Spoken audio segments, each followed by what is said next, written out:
وأنت في سبيل الله تجاهد أعداء الله عز وجل وتجاهد الزنادقة والسفهاء والسقط والأنذار. أنت في أشرف مكان. ما يجي لك الياس حين بعض الناس يقول أنا تعبان. الحركات هذه لا تليق بك والله. هذا الأسلوب لا ينزل عليك أيها المجاهد ولا يدخل في قلبك، لأن مكانك عالي. إنك ذروة سنام الإسلام كنت أنت فيه، ذروة سنام الإسلام. وكان الصحابة لا يعدون بعد الجهاد أي عمل أكثر من الجهاد في سبيل الله تبارك وتعالى. صابك الله.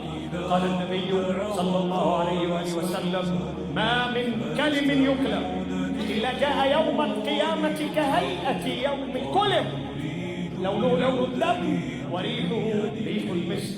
أسأل الله عز وجل بأسمائه الحسنى وصفاته العلى أن يثبتنا وإياكم